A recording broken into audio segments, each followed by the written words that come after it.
Curtis 50.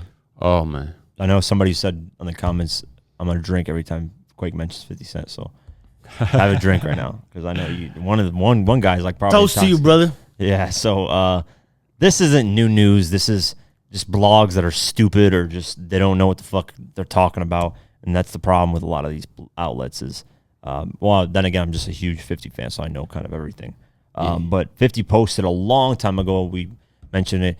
He was quoting a song. He said, "Somehow my next album might be my last." That's a song that dropped on the Curtis album as a bonus cut for Japanese markets and all that. And just that's something he said on a hook. So he was quoting that on the caption on Instagram, and people are like, "Oh, you're saying your next album's gonna be your last." 50's already said his next album's gonna be last. Long time ago. This is probably 2011, 2012 when he was having issues with Interscope. He said this is gonna be my last. You know, after Animal Ambition, Streaking Immortal, I'm done. He said that a long time ago. So this isn't anything new, but people saw that caption. So then he decided to do interviews promoting Power.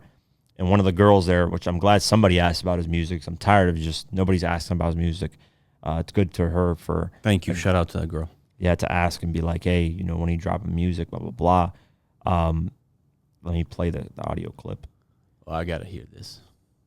He just says basically my next album's going to be my last.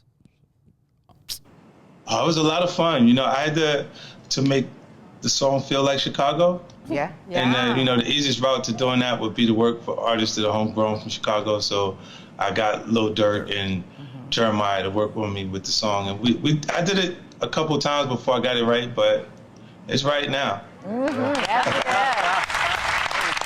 I got to ask, though, 50, because you started some buzz on Instagram last month when you hinted that this next album might be your last. Are you really thinking about getting out of music? Yeah, well, I probably think I'll deliver another full-length album, and then the other things that I do, like, be connected to film and television in a different way. I'm cool. I'm having so much success on this area that I have opportunities to keep releasing music through the projects that I'm bringing together. I've always said this, man. Why can't 50 just do both? What's so hard about that? Yeah, man. It makes no sense. Jay-Z does it. Nas does it. All these people do it.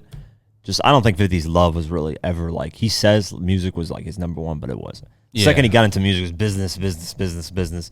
You know, he milked the fuck out of his prime. Has been nobody has milked their prime more than 50. He milked everything that you could milk out of your prime period. Video games, clothing, water. Movie. Literally within 2 years of becoming famous, you have your own movie talking about your life. Successful movie. Everything, like literally everything that you could do in your prime, he did and it took advantage of it. A video game, like what the fuck? So you're saying just that he just accomplished everything? And yeah, I think his issue is sales.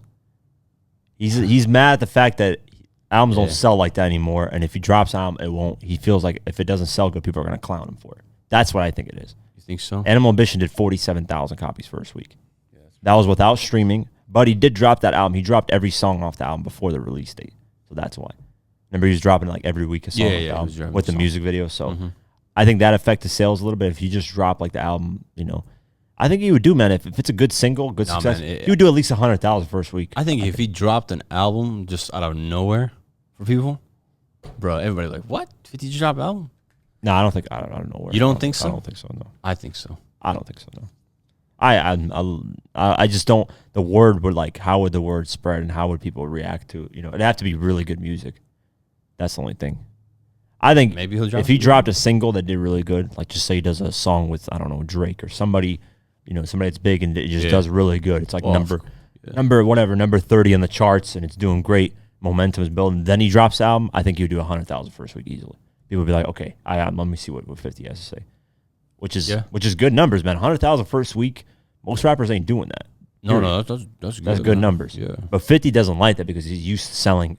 Yeah, you know, 850,000, then does 1.1 million, then he has 700,000, and then before Self-Destruct did only 160,000. So then, you know, I think the sales part. I always thought it had to do something with after Jimmy Iovine situation. Just something with Interscope. No, he could get blackballed. Yeah. Yeah. But I mean, that's not true because I'm the Man drops it did good. It's like 50 man. can do good. It's not. See, like after dropping that song, And He should have, yeah, built Then he it. dropped what did he drop after that? He dropped No Romeo, No Juliet, which is a which great is record. a good record too. Yeah, he Chris could have Brown. built. He could have built could have momentum, built momentum easily, right man. there He's just easily. dumb, but he's just like Kane and Reloaded is gonna come out, never came 'Cause out. Power mixtape never. I'm the came out. man was catching on to people very slowly. I think when he dropped that song, It has over 300 million views on Yeah. YouTube. 300 million views. because Steven Birdman was like, man, that's my favorite record. But he said that like 6 months probably after it came out. even longer. I think it was. No, it was about 6-7 months after. Yeah, Like in May when he said that. And the song came out like in November. yeah. So, I just 50 has the talent to do it. 50 has the resources. 50 has the connections. Everything is lined up for him. If he really wants True. to do it, he can do it. I think he's just scared of sales. He's scared of what people are going to say since it is his last album. It's going to be his last one. People are going to be like, "Oh, this ain't the old 50." Yeah. Shit like that. I think the That's- problem is he waited too long too, man. yeah, and his Yeah, he time waited gap. too- The yeah. time gap is Way too long. So That's that's why my he's gonna do bad sales. That's my problem. No, just my problem is you have Nas, Jay-Z, Eminem, all these people dropping albums consistently on at least a 3 to 4 year time frame. 50 has like a 6-7 year gap, another like 6-7 year gap. It's like it's stupid, man. It's Animal Ambition. 2009 was before I self-destruct. Animal Ambition was 2014. That's 5 years later you drop an album, official album. And then you say, hey, I'm going to drop Street King Immortal a year after that. Never happened. And Street King Immortal has been, I don't even know if it's called that anymore. I don't think it is. But yeah, that's my frustration with it. Some people, I remember tweeting this, some people said, I don't like 50's voice anymore, so I don't even want to listen to the music. I don't know. Everybody has their own opinion, but I think it would do at least 100,000 first week with a proper single, proper push with a major record label, or even 50 himself independently.